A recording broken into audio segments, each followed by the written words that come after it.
Nah, teman-teman sekalian, ruqyah syariah itu yang kemarin kita bahas sangat erat kaitannya dengan dunia kejiwaan.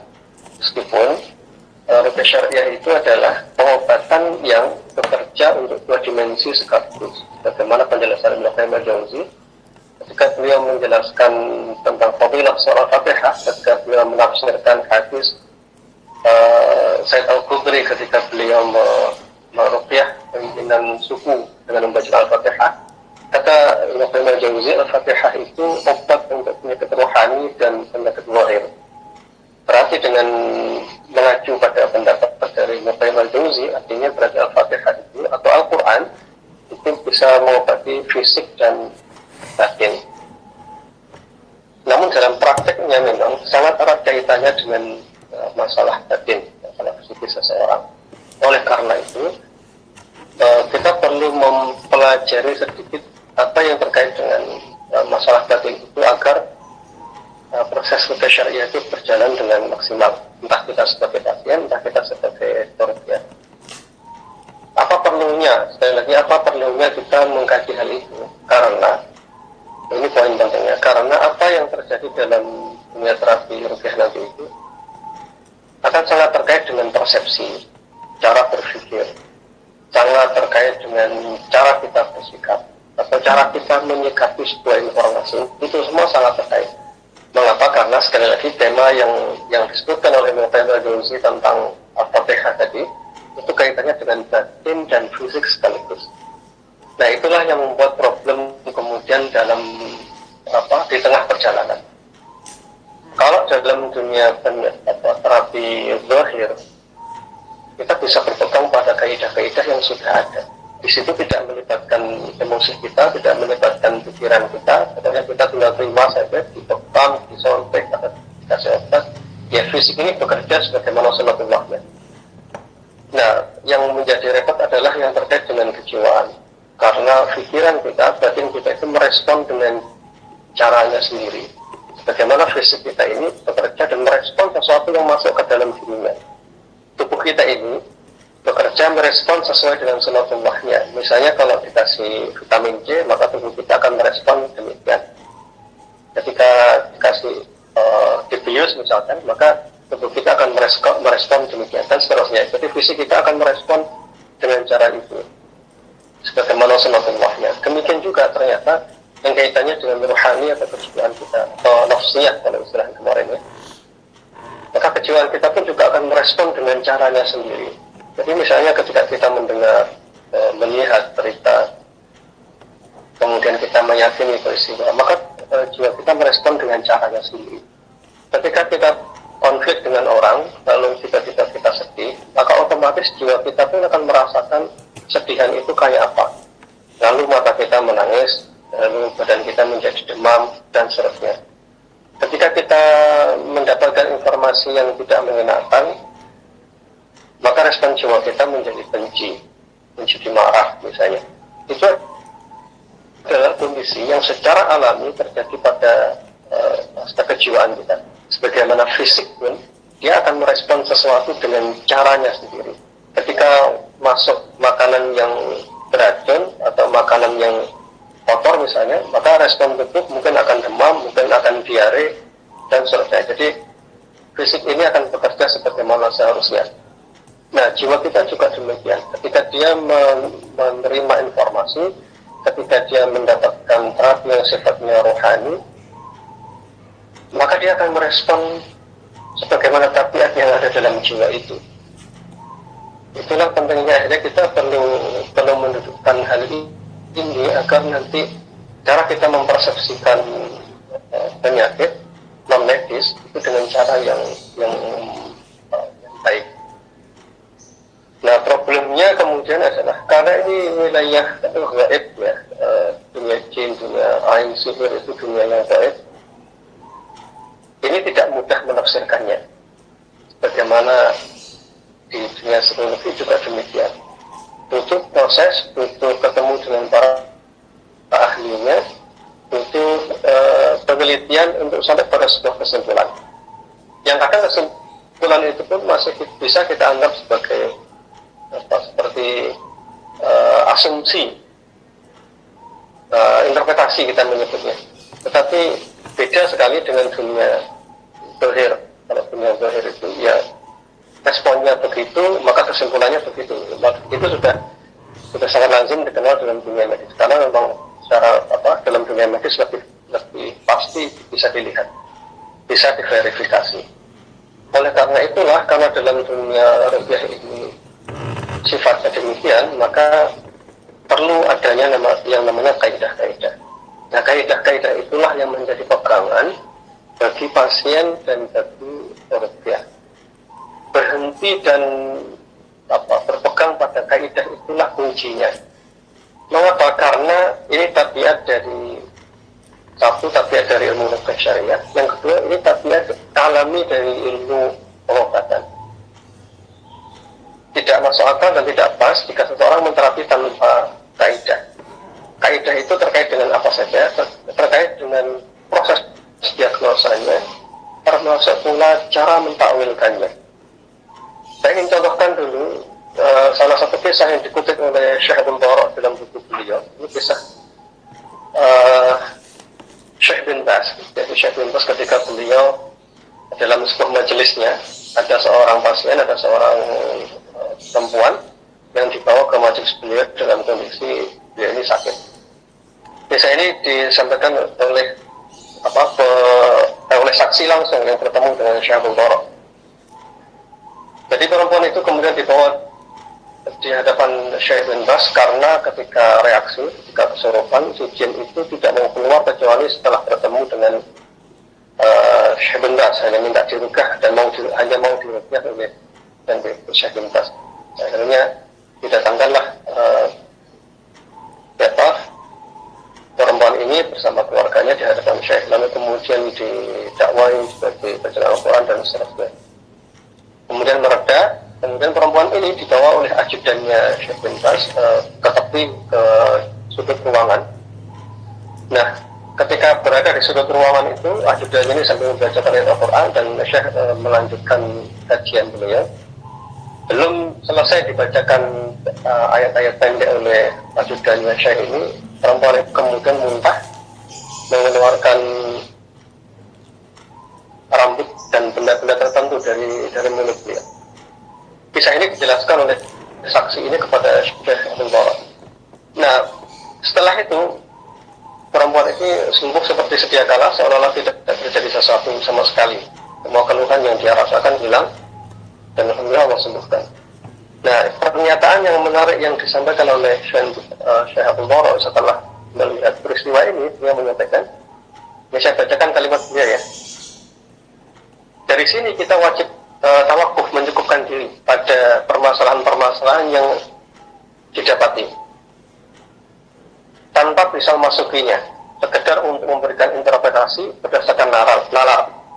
Maka sikap kita adalah menerima nas, keterangan, dalil-dalil sebagaimana keadaannya dan sebagaimana apa adanya. Jadi penjelasan beliau ini terkait dengan peristiwa itu tidak ada takwil, tidak ada tafsir, tidak ada penjelasan lebih lanjut, baik dari Syekh bin Baz-nya ataupun dari Syekh Abdul Barak tentang rambut yang keluar dari mulut perempuan ini dan benda-benda yang lain yang beliau muntahkan. Tidak ada takwilnya, tidak ada penjelasannya, dan tidak didiskusikan. Kita mungkin berpikir ini ngapain sih kok sekaku itu gitu cara berpikirnya. Yang saya garis bawahi bukan tentang ceritanya, bukan tentang cerita perempuan yang sedang diterapi oleh Syekh ini. Yang saya garis bawahi adalah bagaimana cara bersikap Syekh bin Baz dan cara bersikap Abdul Barak terhadap peristiwa itu. Ini hal yang sangat mendasar. Cara bersikap kita terhadap sebuah peristiwa, karena ini seringkali berbanding terbalik dengan apa yang kita lakukan. Peristiwanya yang kita angkat, kita publish, kita masukkan di medsos, tapi cara bersikapnya tidak kita sebutkan. Nah, yang dibahas oleh Syekh Abdul Barak dalam kaidah ke-19 ini, di daurah pertama dulu, yang beliau tekankan justru tentang kaidah. Ketika seseorang dia mengeluarkan sesuatu, beliau hanya mengatakan kita tawakuf saja, mencukupkan diri diri dengan apa yang terjadi itu, ya sudah, tidak perlu ditampilkan apapun.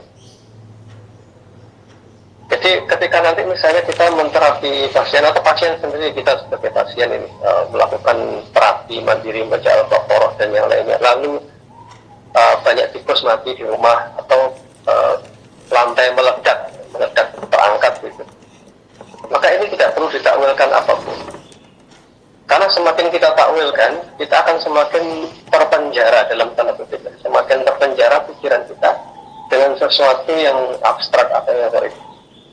Dan ini beresiko tidak baik terhadap pasien sendiri. Hal ini kemudian disebutkan oleh Syekh Abdul di kaidah berikutnya, kaidah ke-8. Kaidah setelah 18. Dia menyampaikan ada sebuah permasalahan yang terjadi dalam dunia ruqyah syariah, yaitu apakah seorang terapis ruqyah itu perlu menyampaikan hasil diagnosanya kepada pasien atau tidak. Ini tentu debatable. Ada terapis yang lebih senang untuk menyampaikan hasil diagnosanya, karena dengan cara itu dia bisa menjelaskan banyak hal kepada pasien, bisa mengarahkan dan lain sebagainya. Namun kemudian penjelasan dari Syekh Abdul Dorok, beliau menyarankan bahwa hasil diagnosa itu sebaiknya tidak disampaikan kepada pasien. Cukuplah hal itu diskusi di antara para terapis saja. Dan bagi pasien, kaidahnya yang pertama tadi, tidak perlu mentakwilkan apa yang dia lihat dalam mimpinya, apa yang dia lihat dalam reaksi pasca ruqyah atau saat ruqyah itu.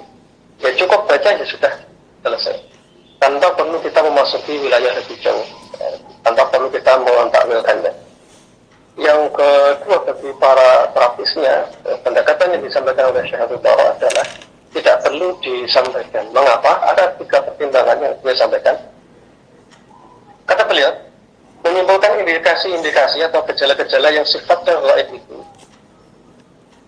tidak mungkin ditetapkan secara pasti.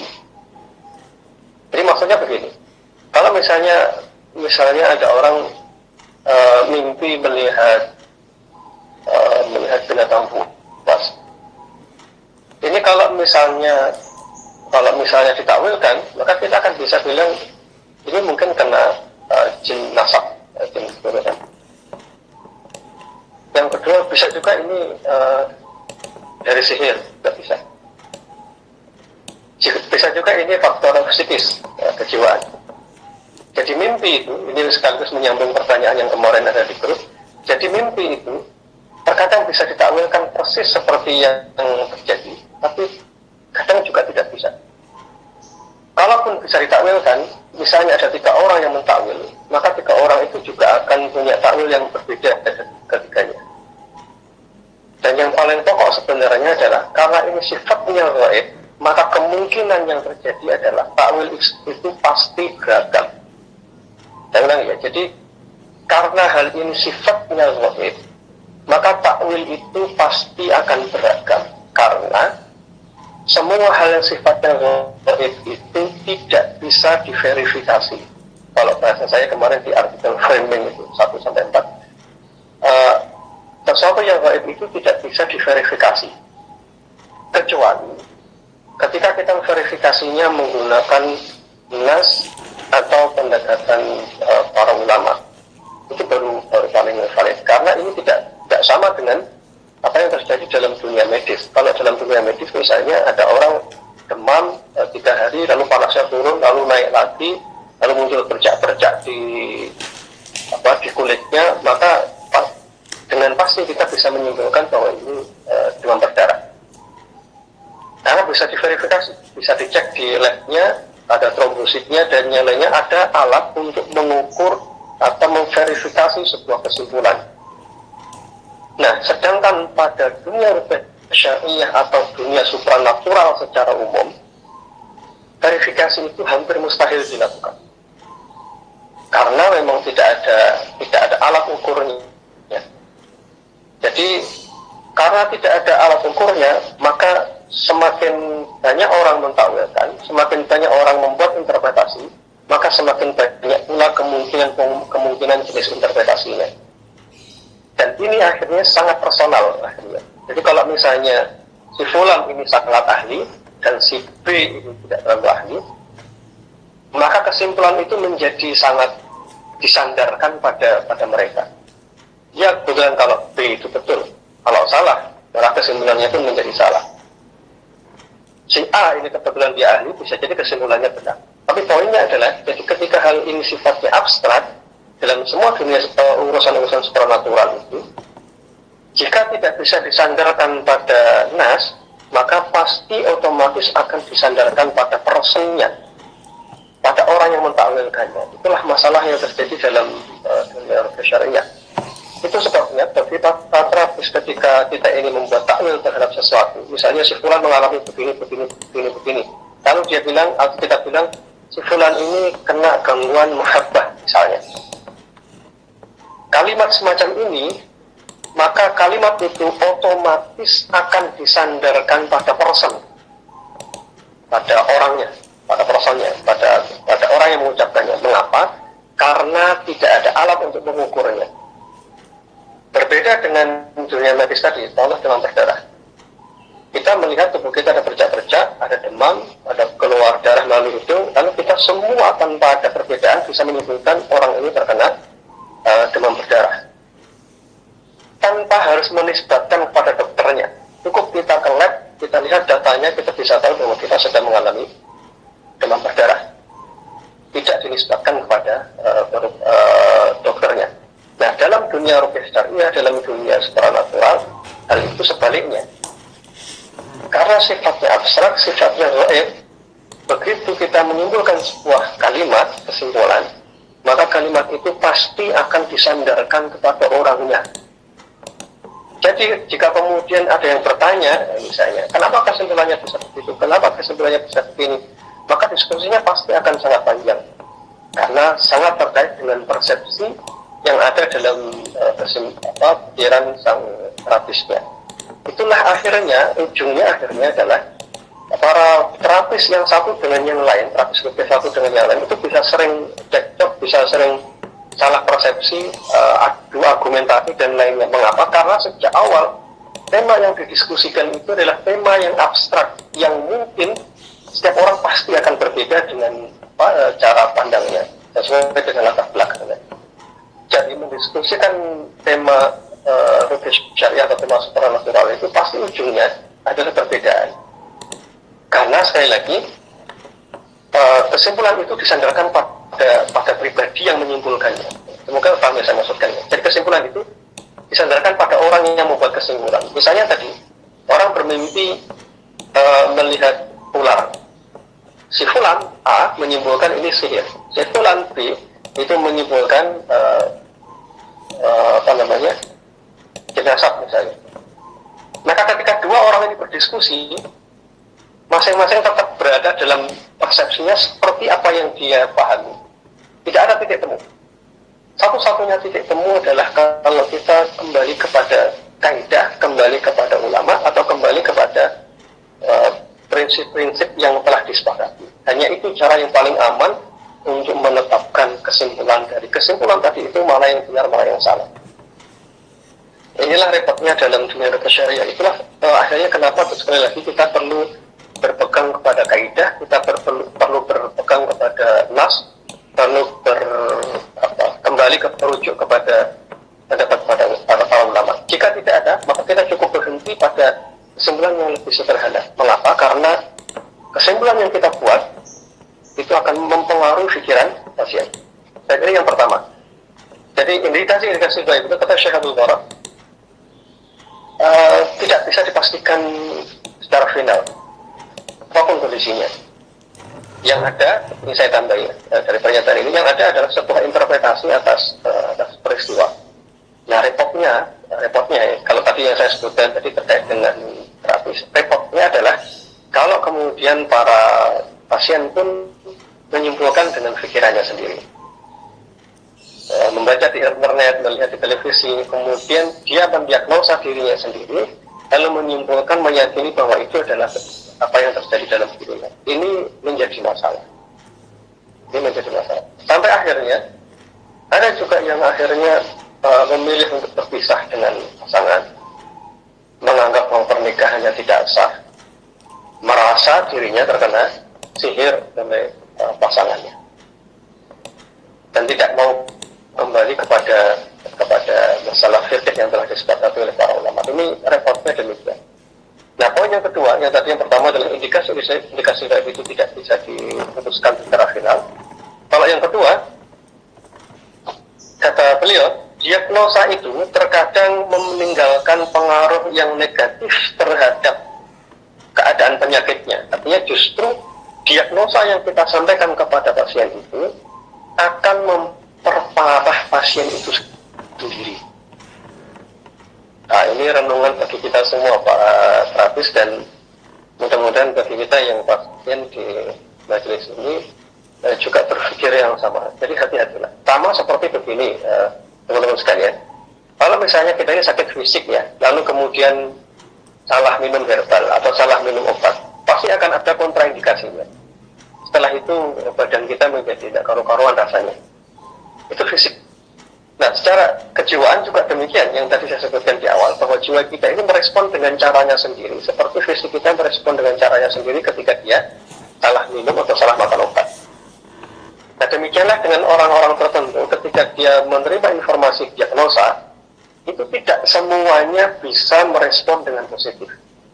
Makanya kemudian diagnosa disampaikan oleh pasien itu kadang justru akan membuat pasien itu semakin tambah sakit. Walaupun ketika diskusi di awal enak saja, itu Bapak sepertinya sedang mengalami sihir, tidak apa-apa, tidak usah takut. Persoalannya ternyata di kemudian hari orang ini dia meyakini kalimat terapis itu dengan luar biasa. Akhirnya justru dia semakin lemah badannya karena dia merasa terkena sihir. Kemudian kata beliau, meninggalkan pengaruh terhadap keadaan penyakitnya sehingga dapat mempengaruhi kondisi kejiwaannya, perilaku dan tabiatnya. Jadi kesimpulan yang tadi kita sampaikan kepada pasien akhirnya mempengaruhi cara berpikir orangnya, mempengaruhi sikapnya, mempengaruhi perilakunya dalam keseharian. Dan ini real, teman-teman sekalian. Jadi misalnya kita sampaikan kepada pasien, Anda ini sepertinya terkena sihir. Tadi dari reaksi jinnya, dia mengaku dikirim oleh sifulan-sifulan atau terkunci karena sihir misalnya. Lalu kemudian setelah terapi itu, dia melihat bungkusan di rumah misalnya, bungkusan pocong atau apa gitu. Maka dia pasti akan mempersepsikan bahwa bungkusan itu terkait dengan yang dia rasakan selama ini. Oh, ini nih yang kemarin bikin saya sakit. Lalu setelah itu dihancurkan. Setelah dihancurkan apakah sembuh? Belum tentu. Karena bisa jadi itu juga oleh syaitan, atau bisa jadi itu adalah barang yang tidak terkait dengan dirinya. Contoh misalnya ketika dia sakit ya, kemudian didiagnosa waktu rupiah dia kena sihir, lalu dia keluar rumah. Di luar rumah dia tiba-tiba melihat di terasnya itu ada taburan beras. Lalu dia menyimpulkan, oh ini nih yang membuat saya sakit. Lalu kemudian dia sibuk membuat air rupiah disiram depan rumahnya karena meyakini bahwa beras itu terkait dengan sakit yang dia rasakan. Padahal kemungkinan itu masih banyak. Kemungkinan masih banyak itu apa? Sangat mungkin ada orang yang sedang membawa gas lalu tumpah di situ. Loh, kenapa Pak dibuat alternatif berpikir begitu? Iya. Kenapa? Karena memang beras yang ada di depan mata tadi itu, yang ada di depan rumah itu asalnya tidak diketahui dari mana. Tiba-tiba ada beras di situ yang kemungkinannya sebenarnya masih sangat banyak. Tetapi karena pasien tadi merasa dirinya sedang disihir, maka begitu dia melihat beras, pasti dia akan menyimpulkan bahwa beras itu terkait dengan sakitnya. Contoh pula misalnya ketika nanti dia selesai terapi rupiah, di depan rumah dia melihat tikus. Atau ketika dia sedang terapi, dia mendengar suara anjing menggonggong misalnya. Kalau sejak awal dia meyakini dirinya tadi terkena sihir, maka begitu mendengar suara anjing menggonggong tadi, dia akan bilang, ini gara-gara saya terupiah anjing itu menggonggong. Padahal belum tentu, bisa jadi anjing itu menggonggong karena hal yang lainnya. Artinya berarti setiap orang yang sedang dalam kondisi semacam ini, dia bisa mengaitkan segala hal dengan dirinya. Nah, siapapun akan dikaitkan dengan dirinya. Misalnya tiba-tiba ketika dia baca Al-Quran, suaminya batuk-batuk atau istrinya batuk-batuk. Dia tiba-tiba akan menunjukkan, oh ternyata gangguan saya ada kaitannya dengan pasangan saya nih. Atau ketika dia sedang menterapi, dia menjadi sensitif, anak-anak menjadi sensitif, anak-anak menjadi susah diatur. Lalu dia akan menyimpulkan, oh ini bentuk perlawanan dari sihirnya, dari jinnya, terulah kepada anak-anak karena saya meruqyah. Jadi semakin banyak peristiwa yang dialami oleh pasien itu yang akhirnya dikaitkan semua dengan sakit yang sedang dia alami. Padahal bisa jadi yang terjadi di sekitarnya itu sama sekali tidak ada kaitannya dengan dirinya. Itulah akhirnya yang dialami oleh pasien menjadi semakin berat, menjadi semakin rumit, karena dia melihat apa yang terjadi dalam dirinya itu atas sangkut pautnya semua dengan orang-orang di sekitarnya. Nanti ketika kita bilang, mbak sampean ini sedang ditutup jodohnya, kena sihir misalnya. Lalu ketika dia menyimpulkan, meyakini kesimpulan itu, dia pergi ke kantor, lalu berselisih dengan temannya, dia akan meyakini, oh ternyata setelah saya kena sihir ini, saya jadi dijauhkan dari teman, susah ngobrol dengan teman, sering cekcok dengan teman. Padahal cekcok perselisihan itu bisa jadi tidak disebabkan karena faktor sihir itu. Bisa jadi memang karakter dirinya yang sedang bermasalah, sehingga ketika ngobrol dengan orang sering salah komunikasi.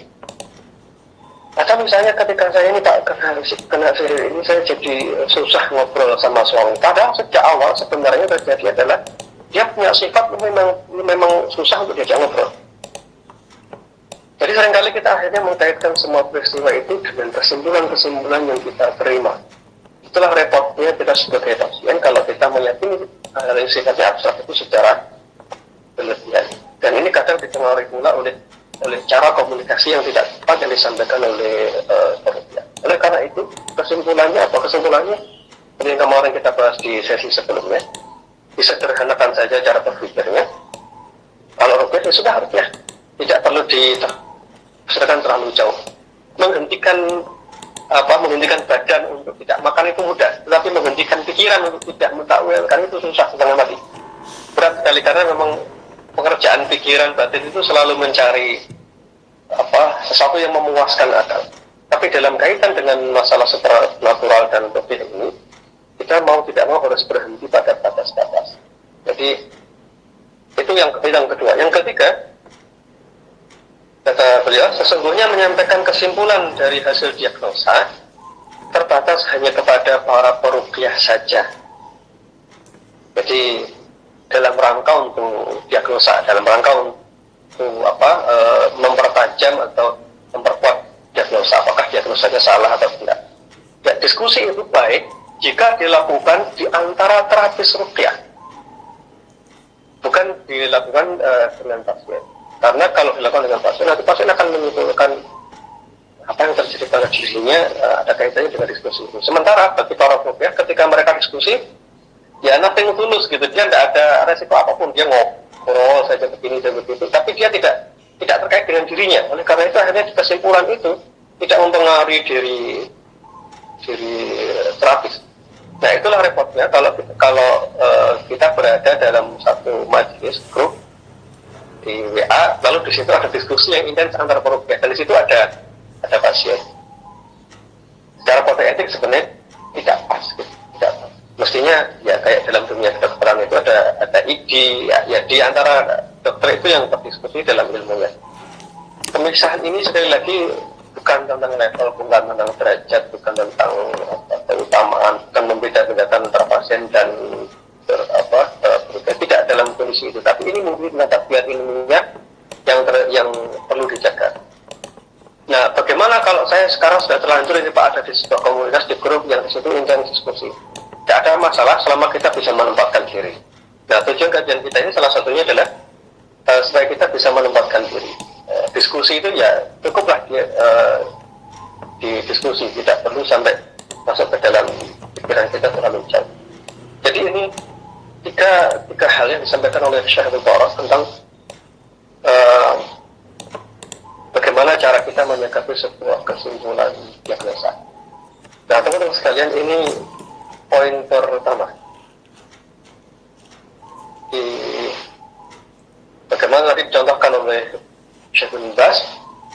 beliau menyikapi orang yang sakit itu dengan sangat sederhana, ya sudah dirupiah selesai.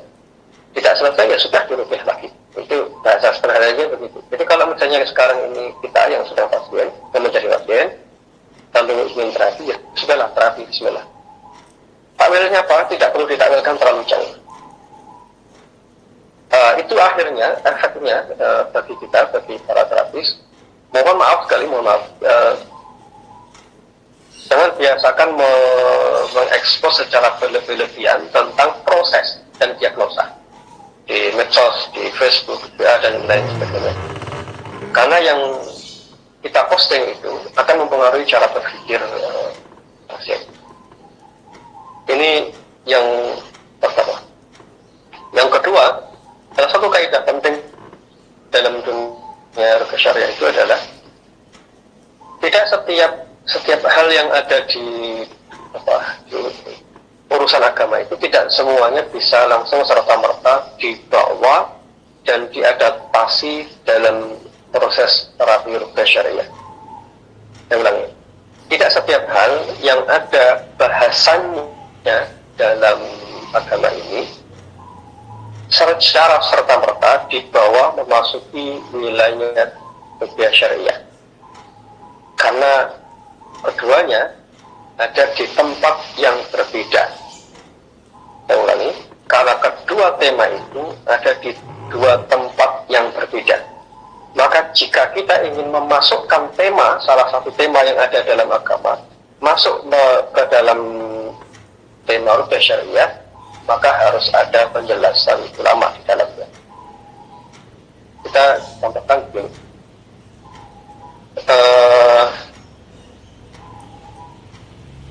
Kita semua kenal hadis riwayat tentang keutamaan mendoakan sesama muslim.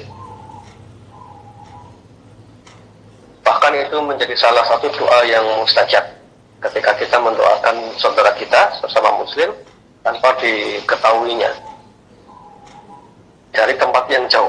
Kita mendoakan si fulan atau si fulana.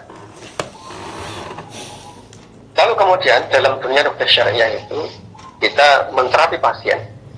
Satu tema tentang doa dari jarak jauh untuk sesama muslim. Tema kedua tentang ruqyah. Ini ada di dua bab yang berbeda. Menjadi rumit jika kemudian tema ini menjadi satu, dijadikan satu. Tema mendoakan saudara sesama muslim dari tempat yang jauh digabung menjadi satu dengan tema ruqyah. Akhirnya muncullah sebuah pertanyaan tentang ruqyah jarak jauh. Jadi teman-teman sekalian, apakah kemudian bisa ruqyah jarak jauh itu? Ada kemudian yang menyimpulkan bahwa ruqyah jarak jauh itu mungkin dilakukan mengambil pijakan dasar bahwa seorang muslim bisa mendoakan muslim yang lain dari tempat yang jauh. Ini maksud saya bahwa salah satu tema dalam agama lalu kemudian dimasukkan ke dalam tema ruqyah syariah. Jika cara berpikirnya demikian, maka kita menjadi menggabungkan dua tema menjadi satu. Apakah hal ini bisa dilakukan secara serta-merta? Kalau di jawab pertama yang lalu, Syekh Bawa pernah ditanya tentang hal ini, tentang meruqyah jarak jauh. Beliau menyampaikan bahwa ruqyah jarak jauh itu tidak bisa, tetapi kalau telepon itu bisa, artinya ada interaksi. Nah, ruqyah jarak jauh atau pengobatan jarak jauh itu kalau dalam dunia supranatural tidak ada interaksi. Jadi orangnya ada di tempat sana, kemudian di sini kita hanya cukup konsentrasi, persis seperti telepati, hanya saja membaca ayat-ayat Al-Quran. Nah, cara semacam ini, kalau merujuk pada penjelasan dari Syekh Al-Bara, ini tidak bisa. Nah, sekarang kita coba detailkan mengapa hal itu tidak bisa. Karena dua tema tadi ada di dua tempat yang berbeda. Yang satu doa dari jarak jauh, yang kedua adalah ruqyah dari ruqyah. Kalau doa dari jarak jauh itu formatnya bukan seperti yang dilakukan dalam dunia supernatural. Misalnya, kita lihat fotonya, kita bayangkan namanya, kita bayangkan wajahnya, lalu kita ucapkan ayat-ayat Al-Quran untuk menterapi dia dari jarak jauh. Cara semacam ini tidak tepat. Yang tepat adalah ambil telepon, orangnya ditelepon, dibacakan Al-Quran untuk terapi. Nah, mengapa kemudian mulai muncul ide dalam diri kita untuk menggabungkan atau muncul dari diri kita untuk melakukan ruqyah dari jarak jauh? Itu karena kita menggabungkan konsep doa menjadi satu dengan konsep ruqyah. Dan inilah masalahnya. Jadi ada konsep yang ada tema di wilayah agama, wilayah Islam ini, kemudian digabungkan dengan tema dalam agama yang lainnya. Itu digabungkan jadi satu. Ini yang menjadi masalah. Kalau kita ingin menggabungkan, maka kita perlu merujuk pada pendapat para ulama. Dan kemudian kenapa ini tidak bisa dilakukan? Kita merujuk pada salah satu hadis.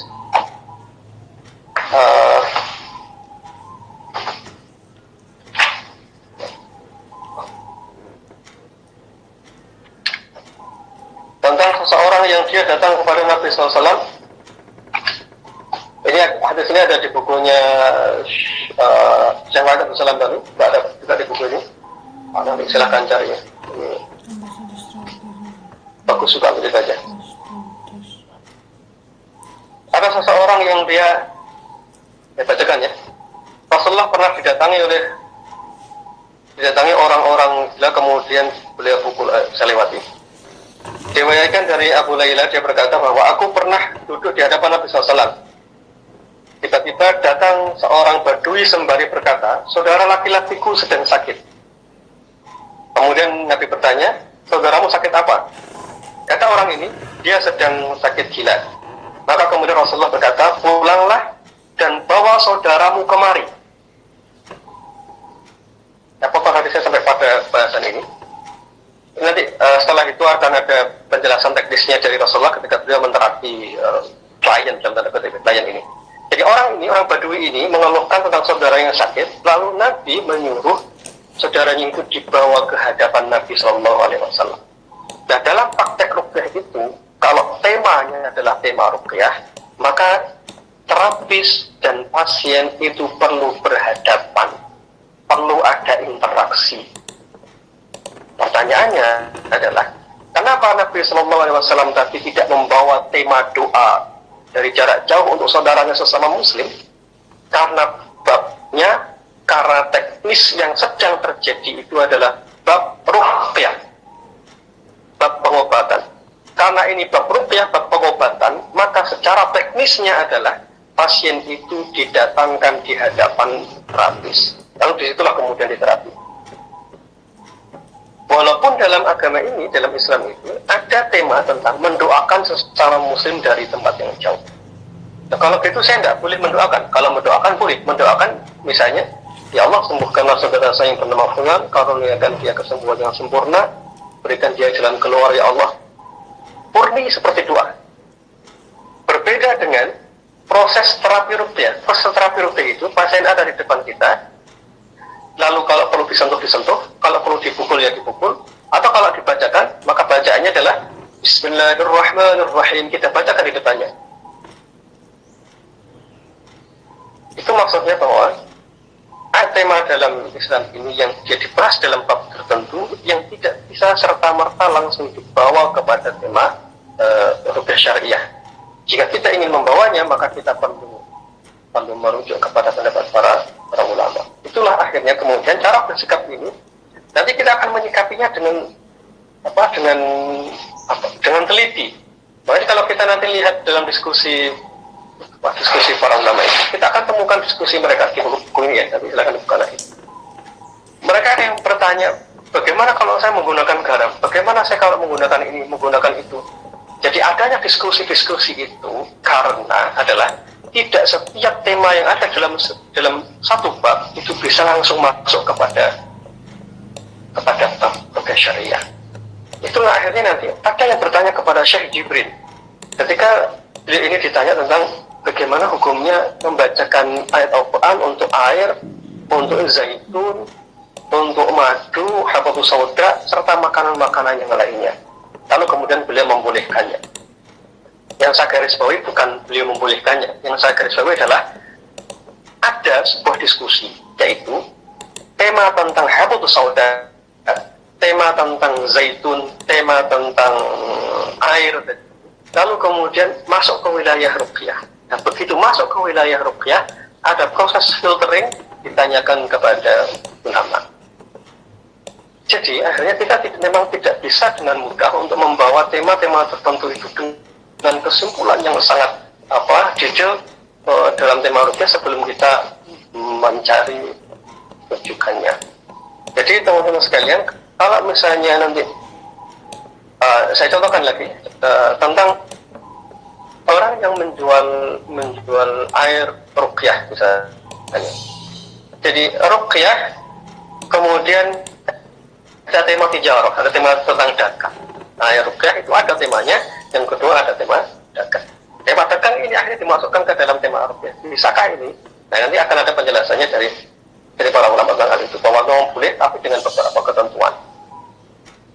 Demikian juga nanti cara kita menafsirkan kalau misalnya herbal A misalnya. Ketika ini akan dibawa ke ranah rukyah, apakah langsung bisa serta-merta? Bekam dikaitkan dengan sihir, bekam dikaitkan dengan gangguan jin, bekam dikaitkan dengan ain, terus kemudian menulis ayat-ayat Al-Quran dikaitkan dengan pengobatan dan lain sebagainya. Itulah akhirnya tema-tema yang berada di bab tertentu itu tidak bisa langsung serta-merta dimasukkan ke dalam dunia logika syariah, karena memang kita perlu memfilter. Nah, dari kesimpulan ini akhirnya benarlah disampaikan oleh Syekh Mubarak di awal-awal pelatihan beliau. Beliau selalu menyampaikan bahwa logika syariah itu bagian dari agama. Oleh karena itu perlu adanya nas, perlu adanya hujah terhadap apa yang kita lakukan dalam dunia logika syariah. Termasuk pula nanti cara kita mentakwilkan yang tadi kita bahas di awal, cara kita mempersepsikan, mentakwilkan sesuatu tidak bisa dengan cara yang bebas. Mengapa sih kita tidak bisa sebebas teman-teman yang ada di luar sana, misalnya di dunia supranatural? Ya karena ini bagian dari agama. Terakhir kita contohkan lagi tentang bahwa tema ini tidak bisa dijadikan satu dengan mudah. Kalau kita lihat di tafsir Ibnu Katsir surah Jin, kita akan lihat di situ bagaimana Iblis laknatullah itu mengerahkan pasukannya begitu banyak untuk mengganggu manusia. Kemudian kita lompat ke surah Al-Kahfi, kita akan lihat bagaimana kisahnya Nabi Sulaiman.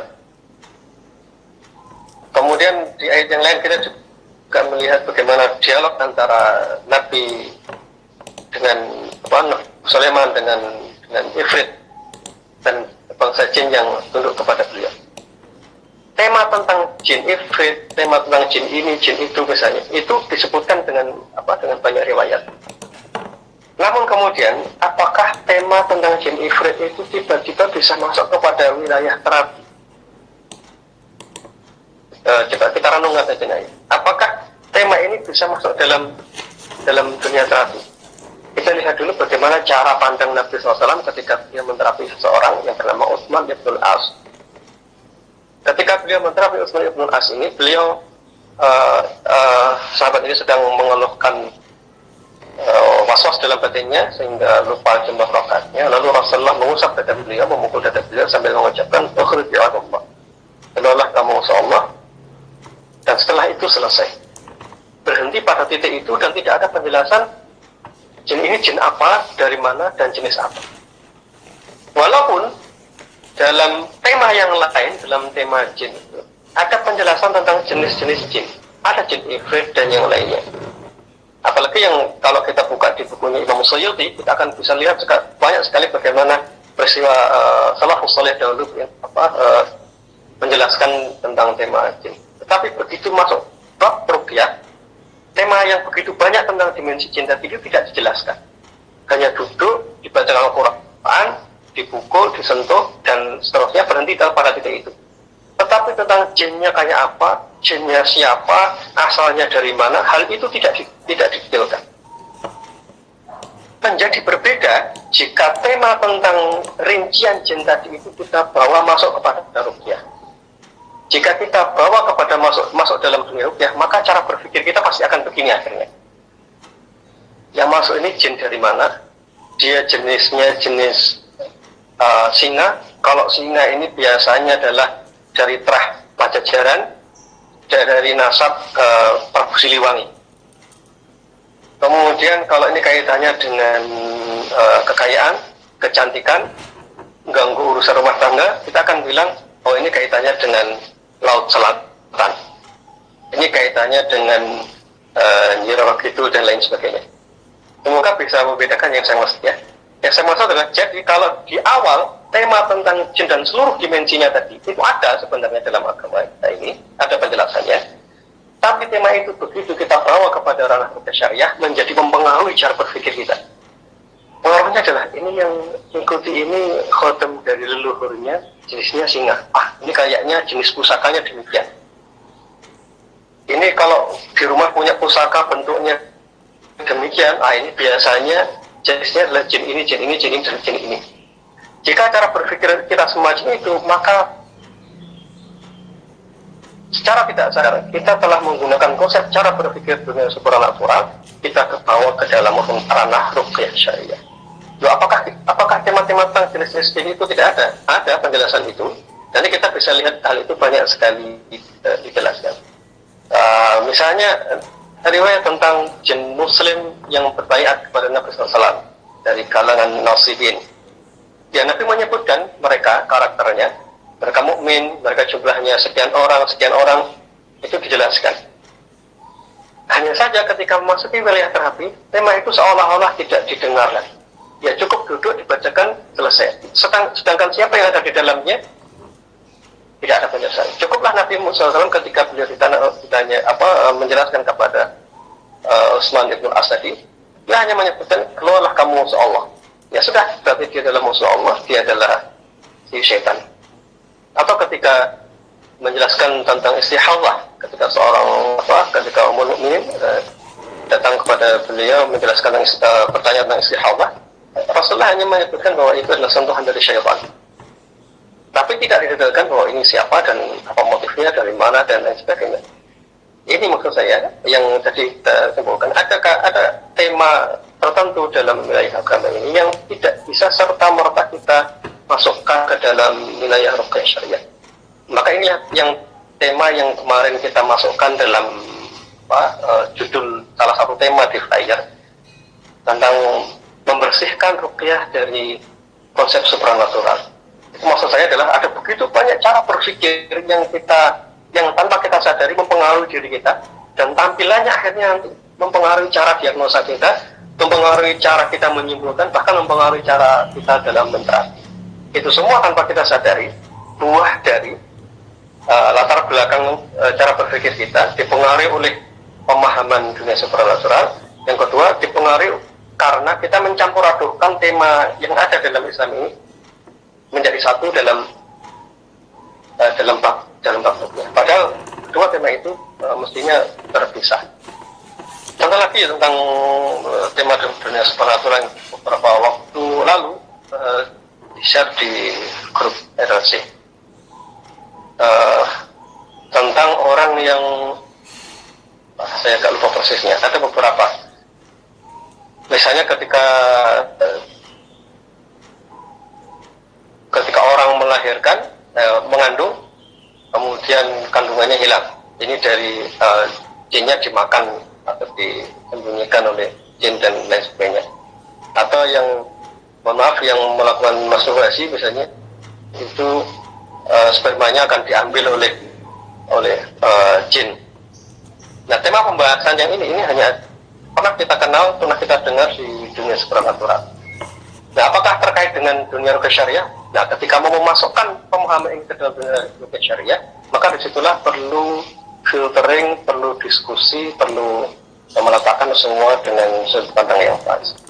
Dengan pemahaman ini, akhirnya kita bisa mengerti mengapa tadi ketika Syekh Mubarak menjelaskan di buku ini, di makalah beliau menyarankan dengan sangat agar para peruqyah mencukupkan diri dan tidak perlu mendakwakannya terlalu jauh, dengan beberapa pertimbangan yang tadi sudah kita bahas bersama. Baik teman-teman sekalian, sudah hampir 1 jam kita cukupkan, ternyata panjang juga, hanya 1-2 tema. Insya Allah nanti akan kita lanjutkan lebih detailnya di majelis tanggal 8 hingga 11. Itu rencananya hanya sesi malam, tapi insya Allah akan kita tambah karena tidak cukup waktunya kalau hanya malam jam 8 sampai jam 9 atau jam 10. Insya Allah akan 2 sesi, malam dan pagi. Malam untuk bahas, pagi mungkin bisa diskusi dan sebagainya. Baik, mungkin itu Satfat saya kembalikan ke Antum. Sudah jam 6:30 persiapan sekolah anak-anak. Kurang lebihnya mohon maaf. Semoga bermanfaat pertemuan hari ini.